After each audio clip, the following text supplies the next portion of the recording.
नमस्कार दोस्तों। अगर आपका कनाडा का स्टडी वीज़ा रिजेक्ट हुआ है और आपको समझ में नहीं आ रहा है कि आखिर मेरा वीज़ा रिजेक्ट क्यों हुआ है, या आप कनाडा का स्टडी वीज़ा लगवाने की सोच रहे हैं, तो आपको ये वीडियो बहुत ध्यान से देखना चाहिए। इस वीडियो में मैं आपको बताऊंगा वो मेन कारण जिसकी वजह से आपका वीज़ा रिजेक्ट हुआ होगा या हो सकता है। इससे पहले कि मैं आपको वो सारे कारण बताऊं जिसके कारण आपका वीज़ा रिजेक्ट हो सकता है और फिर इसके उपाय बताऊं, उससे पहले कुछ स्टेट्स जान लेते हैं। 2021 में कनाडा स्टडी वीज़ा का रिजेक्शन रेट 40% था। 2022 के पहले 6 महीनों में ये रिजेक्शन 45% हो गया। तो ऑलमोस्ट हर दो में से एक फ़ाइल रिजेक्ट हो रही है। तो आप क्या करें, अपनी फ़ाइल आप स्ट्रॉन्ग कैसे बनाएं कि आपका वीज़ा पहली बार में ही प्रोसेस हो जाए और रिजेक्ट ना हो। तो आइए अब डिस्कस करते हैं वो सारे रीज़न और उनके उपाय जिसके कारण आपका वीज़ा रिजेक्ट हो सकता है और हमें उससे कैसे टैकल करना है। सबसे मेन कारण जिसके कारण almost 75% of the file reject होती हैं, वो कारण है आपका पर्पस ऑफ विज़िट क्लियर नहीं है। वीज़ा ऑफिसर को श्योर नहीं है कि आप कनाडा पढ़ने ही आ रहे हो। ये तो हुआ आसान भाषा में, बट आपके रिफ्यूज़ल लेटर में ये नहीं लिखा हुआ आएगा। आपके स्क्रीन पे ये 3 कारण आ रहे हैं जो आपके रिफ्यूज़ल लेटर में लिखे आएंगे। इन सब का जो जिस्ट है, जो समरी है, वो यही है कि जो आपका कनाडा विज़िट करने का रीज़न है वो स्टडी नहीं है। विज़िट करने का जो रीज़न है वो कंसिस्टेंट नहीं है। तो आपको मेक श्योर करना है कि आप अपने एसओपी के अंदर ये वीज़ा ऑफिसर को क्लियर करो कि आप कनाडा पढ़ने के लिए आ रहे हो और पढ़ने के बाद you will go back to your country. आप कनाडा में नहीं रुकने वाले हो। ये सब आपको क्लियर करना है। अब मैं आपको डिटेल में बताता हूँ कि ये क्लियर कैसे करना है। मैंने अभी एसओपी वर्ड यूज़ किया है। एसओपी का मतलब होता है स्टेटमेंट ऑफ पर्पस। इसे हम कवर लेटर भी कहते हैं। बेसिकली आपको एक ऐसे फॉर्म के अंदर अपनी पूरी स्टोरी वीज़ा ऑफिसर को एक्सप्लेन करनी है कि आपको ये कोर्स क्यों करना है, जो भी कोर्स आप करने आ रहे हो। अब आपको ये कोर्स कनाडा से ही क्यों करना है, आपको ये कोर्स कनाडा में उस पर्टिकुलर कॉलेज से ही क्यों करना है, आपको ये कोर्स करने के बाद आगे लाइफ में क्या करना है, आपके शॉर्ट टर्म गोल्स क्या हैं, आपके लॉन्ग टर्म गोल्स क्या हैं। उसके बाद फिर आप कनाडा में रुकोगे या आप वापस अपनी कंट्री में जाओगे, वहाँ पे जाके आप क्या करोगे, ये आपको सब एक्सप्लेन करना है अपने एसओपी के अंदर, जिससे वीज़ा ऑफिसर को आपकी पूरी स्टोरी समझ में आ जाए और उसे ज़्यादा एफर्ट ना करना पड़े। जितना क्लियर आपकी स्टोरी रहेगी, जितना यूनिक आपकी स्टोरी रहेगी, जितना ओरिजिनल आपकी स्टोरी रहेगी, उतना ही आपका वीज़ा लगने के चांस बढ़ जाएंगे। जो आपको मैंने अभी बताया, मैं मानता हूँ कि आप में से काफ़ियों को ये सब चीज़ें पता होंगी कि आपको एसओपी लिखना है, एसओपी के अंदर ये सब बातें क्लियर करनी है। पर तब भी क्यों 75% से ज़्यादा फाइलें सिर्फ इसी कारण से रिजेक्ट हो रही हैं कि visa officer is still not clear कि आप कनाडा पढ़ने ही आ रहे हो। उसे लग रहा है कि आप कनाडा आके पढ़ोगे नहीं, आप वर्क परमिट ले लोगे, कैश पे काम कर लोगे, मैरिज करके मे बी पासपोर्ट लेने के लिए आ रहे हो। तो आपकी इंटेंशन उसे क्लियर नहीं लग रही है कि आप पढ़ने ही आ रहे हो। तो इसका मतलब आप एसओपी के अंदर अभी भी कुछ मिस कर रहे हो।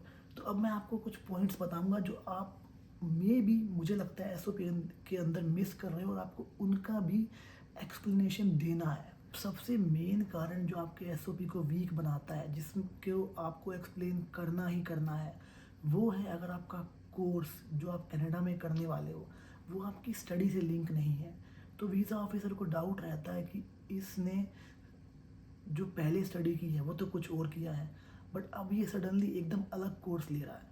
तो अगर आप ऐसा कर रहे हो तो आपको ये चीज़ एक्सप्लेन करनी है कि आपका उस पर्टिकुलर सब्जेक्ट में इंटरेस्ट क्यों आया। मे बी आपने कोई प्रोजेक्ट कर लिया हो, मे बी कोई आपने पार्ट टाइम जॉब कर ली हो, या मे बी आपका किसी ना किसी तरह से उस पर्टिकुलर सब्जेक्ट से इंटरेक्शन हो गया हो। तो आपका तभी उस सब्जेक्ट में इंटरेस्ट आया और अब आपको वो कोर्स करना है कनाडा आके। ये सब आपको एक्सप्लेन करना है कि आप अपने नॉर्मल पाथ से डिविएट क्यों हो रहे हो। सेकंड कारण, तो दोस्तों सेकंड कारण जो आपके एसओपी को वीक बना सकता है या बना रहा होगा वो हो सकता है आपके वीक ग्रेड्स 11-12 में एंड और आपका आइल्स में कम स्कोर। तो अगर आपका आइल्स में स्कोर 6 या 5.5 एकदम बॉटम लाइन पे है और आपके ग्रेड भी बहुत अच्छे नहीं रहे हैं, तो आपको उस सब को भी एक्सप्लेन करना है।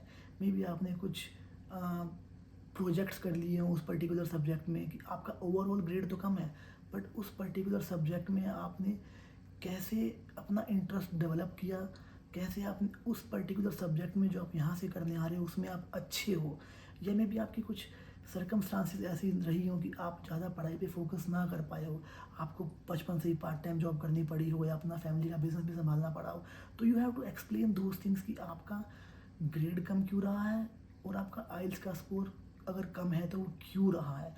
ये सब चीज़ वीज़ा ऑफिसर के दिमाग में आएंगी, तो आएंगी तो अगर आप उसे पहले ही एक्सप्लेन कर देंगे, अपना कारण उसे बता देंगे, उसे कन्विंस कर देंगे कि नहीं मेरा ग्रेड वैसे कम है बट जो मैं कोर्स करने आ रहा हूँ उस पर्टिकुलर कोर्स में मैंने काफ़ी अच्छा अचीव किया है, मैंने इंटर्नशिप की है, मैंने सर्टिफिकेशंस किए हैं, तो इस पर्टिकुलर कोर्स में मेरा बहुत इंटरेस्ट है और मैं इसमें अच्छा करूँगा। अगला रीज़न जो आपके कवर लेटर को वीक बना रहा होगा वो हो सकता है कि जो आपका कॉलेज है वो बहुत ज़्यादा रिप्यूटेड ना हो। अगर आपको पता नहीं है तो मैं आपको बता दूं कि यूनिवर्सिटी का रिजेक्शन रेट 20% से भी कम है, और जो बहुत अच्छी यूनिवर्सिटी है उसका रिजेक्शन रेट इवन 10% से भी कम होगा।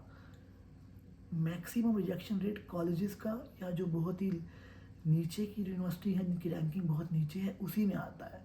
तो अगर आप ऐसे किसी बहुत अच्छे कोर्स में नहीं जा रहे हैं, रेगुलर से किसी कोर्स में जा रहे हैं और आपकी यूनिवर्सिटी बहुत अच्छी नहीं है, तो आपको एक्सप्लेन करना है कि मैं ये वाला कोर्स इस यूनिवर्सिटी से ही क्यों कर रहा हूँ, और आपने उसको आपको वीज़ा ऑफिसर को कन्विंस करना है कि ये पर्टिकुलर यूनिवर्सिटी वैसे तो एवरेज है बट इस पर्टिकुलर कोर्स के लिए मेरे लिए ये यूनिवर्सिटी बेस्ट रहेगी। तो आपको मे बी उसमें प्रोफेसर का नाम डालना पड़ सकता है कि ये प्रोफेसर इस यूनिवर्सिटी में पढ़ाते हैं इसलिए ये यूनिवर्सिटी बहुत अच्छी है, या इस यूनिवर्सिटी की जो लोकेशन है उसके आसपास की जो कंपनियां हैं वो मेरे कोर्स को बहुत सूट करती हैं। तो ये सब चीज़ें आपको उसमें डालनी है अगर आपका कॉलेज या यूनिवर्सिटी बहुत अच्छा नहीं है। आखिरी कारण जो आपके कवर लेटर या एसओपी को वीक बना रहा है वो है कि आपने ऑलरेडी एक हायर क्वालिफिकेशन अटेन कर लिया है, मे बी आपने एमबीए कर लिया है, मे बी आपने मास्टर्स कर लिया है। अब आप एमबीए और मास्टर्स करने के बाद अगर सर्टिफिकेट 1 साल का या डिप्लोमा करने आ रहे हो तो वीज़ा ऑफिसर को लग रहा है कि you are already over qualified, तो आप ये हल्का कोर्स क्यों ले रहे हो। तो आपको वो सब चीज़ें एक्सप्लेन करनी है कि मैंने जो अपना पहले कोर्स किया है वो ऑल दो मास्टर्स था या बैचलर था, बट उसमें मैंने क्या चीज़ नहीं करी जो ये पर्टिकुलर कोर्स से मैं सीखूँगा। इस कोर्स से आपकी ऐसी क्या लर्निंग होगी जो आपकी पहले की जॉब में जो आपका एक्सपीरियंस भी रहा हो अगर, और आपने कोई मास्टर या बैचलर कर रखी है इस से पहले, तो वो आपने क्या नहीं सीखा जो आपको ये कोर्स सिखाएगा। इसको आप अवॉइड भी कर सकते हो अगर आप थोड़ा अच्छा सा कोर्स ले लो या अच्छी सी यूनिवर्सिटी ले लो, ताकि वीज़ा ऑफिसर को कम से कम ये डाउट तो मन में आए ना कि आपका जो कोर्स है वो हल्का है एज़ कम्पेयर टू आपके पास्ट एक्सपीरियंस या पास्ट एजुकेशन से। तो अच्छा कोर्स आपको हमेशा हेल्प करेगा। दूसरा जो सबसे इम्पोर्टेंट कारण है जिसके लिए आपकी फ़ाइल रिजेक्ट हो सकती है वो है family ties. Basically ties can be family ties और बिजनेस टाइज भी हो सकते हैं। तो वीज़ा ऑफिसर को ये श्योरिटी नहीं है कि आप स्टडी ख़त्म होने के बाद वापस अपने होम कंट्री जाओगे on the basis of your family ties in your home country India, Pakistan, Bangladesh और इन कनाडा। तो आपको अपने एसओपी के अंदर ये एक्सप्लेन करना है कि आपकी होम कंट्री में आपके पेरेंट्स हैं, आपके ब्रदर सिस्टर रिलेटिव्स बहुत लोग हैं जो आपके लिए उस कंट्री में वेट कर रहे हैं। तो आप अपनी स्टडी ख़त्म करने के बाद जाओगे ही जाओगे, उसको आपको ये सब एक्सप्लेन करना है। कहीं से भी वीज़ा ऑफिसर को ये ना लगे कि आपकी होम कंट्री में आपकी टाइज बहुत वीक हैं। अगर आपकी होम कंट्रीज़ में आपकी टाइज वीक हैं तो आप अपने बिजनेस टाइज दिखा सकते हैं। आप वीज़ा ऑफिसर को एक्सप्लेन कर सकते हैं कि मेरे कि इंडिया में या आपकी होम कंट्री कोई और भी है तो उसमें आपके पास लैंड है, फिक्स्ड एसेट है, कार है, आपका कोई बिजनेस है, फैमिली बिजनेस जो आपको जाके संभालना है, ये आप एक्सप्लेन कर सकते हैं। अगर आपके पास फैमिली टाइज भी वीक हैं, बिजनेस टाइज भी आपको समझ नहीं आ रहा, तो आप अपना इंडिया का जॉब प्रोस्पेक्ट्स बता सकते हैं कि आप जो कोर्स कर रहे हो उस कोर्स के बाद आप जो स्किल गेन करोगे उसकी इंडिया में बहुत डिमांड है। तो इसलिए आपका वापस जाने का सेंस बनता ही बनता है। फॉर एग्ज़ाम्पल, आप अपनी टाई स्ट्रॉन्ग कैसे दिखा सकते हो? अगर आप मैरिड हो और आपकी वाइफ इंडिया में है, तो आपको एक्सप्लेन करना है कि आपकी वाइफ इंडिया में है and she can not come to Canada. तो आप कोर्स करने के बाद तो जाओगे ही जाओगे। आपके बच्चे हैं, तो आप कोर्स करने के बाद जाओगे ही जाओगे। अगर आप मैरिड नहीं हो, तो आपके पेरेंट्स हैं जिनकी आपको टेक केयर करनी है, तो आप जाओगे ही जाओगे। आपके पास कोई एग्रीकल्चर लैंड है, खेती वगैरह करते हो, तो वो आपको दिखाना है। कोई फैमिली बिजनेस है तो वो आपको जाके संभालना है। ये सब कारण आपको दिखाने हैं अपने एसओपी के अंदर, जिससे वीज़ा ऑफिसर को ये ना लगे कि आपकी जो टाइज हैं वो इंडिया में या आपकी होम कंट्री में बहुत वीक हैं, तो कोई कारण, तो कोई लॉजिक नहीं बनता कि आप वापस जाओगे। तीसरा कारण जिसके कारण आपकी फ़ाइल रिजेक्ट हो सकती है, वो आपके फाइनेंशियल स्टेटस, आपके पर्सनल एसेट हैं। तो जब मैं पर्सनल एसेट की बात करता हूँ, तो आप तो अभी यंग हो, स्टूडेंट हो, तो आपके पर्सनल एसेट की बात जब हो रही है तो बेसिकली आपकी, आपके पेरेंट्स, आपके फैमिली की पर्सनल एसेट, उनकी वेल्थ की बात हो रही है। वीज़ा ऑफिसर को ये लगता है कि आपके पास इतने एसेट्स ही नहीं है कि आप कनाडा में कोर्स कर पाओगे। उसे लगता है कि आप कनाडा तो किसी और कारण के लिए आ रहे हो, पढ़ तो आप पाओगे ही नहीं, इतनी आप फीस दे ही नहीं पाओगे, उसे ये लग रहा है। तो अब उसका ये डाउट कैसे क्लियर करना है आपको? बहुत चीज़ें हो सकती हैं। आप जीआईसी दिखा सकते हो, जीआईसी ज़रूर कराओ, क्योंकि जीआईसी एक श्योर शॉट प्रूफ है कि आपके पास इतना पैसा तो कैनेडियन बैंक में है ही है, जो आपको हर मंथ मिलेगा। ऑल तो ऑप्शनल है, बट जीआईसी कराओ ही कराओ। दूसरा, आप अपने पेरेंट्स की बैंक स्टेटमेंट दिखा सकते हो पिछले 4-6 महीने की, जिसमें फ़ंड्स अच्छे खासे पड़े हों। वीज़ा ऑफिसर को लगे कि ये फ़ंड्स पड़े हुए हैं, बहुत रीसेंट मूवमेंट ज़्यादा ना हो, आपको ये दिखाना है। तीसरा, आप लेटर ऑफ सपोर्ट दिखा सकते हो।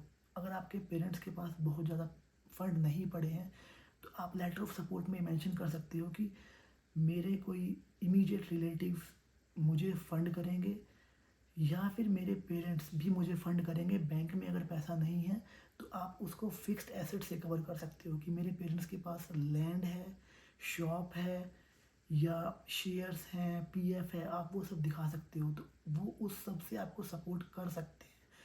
आप स्कॉलरशिप भी दिखा सकते हो कि आपको कुछ स्कॉलरशिप मिल गई है, वो सब भी आप दिखा सकते हो। आप लोन दिखा सकते हो। कुछ लोगों के पास पैसा होता है, बट वो सोचते हैं कि मेरे पास तो पैसा है। अगर आपके पास पैसा है भी, तब भी अगर आपको लोन मिल सकता है तो लोन लो और लोन का पेपर लगाओ, क्योंकि एजुकेशन लोन जो है वो एक श्योर शॉट केस है। वीज़ा ऑफिसर को गारंटी हो जाती है कि भाई इतने का तो लोन इसका अप्रूव है ही सही, बाकी जो रह जाएगा वो पेरेंट्स या मैनेज हो जाएगा। तो आपको लोन दिखाना ही दिखाना है, भले ही आपको ना भी चाहिए हो, तब भी आप लोन अप्रूव करा के दिखा दो। आप लोन का यूज़ मत करो, बट आप दिखा दो तो अच्छा रहेगा।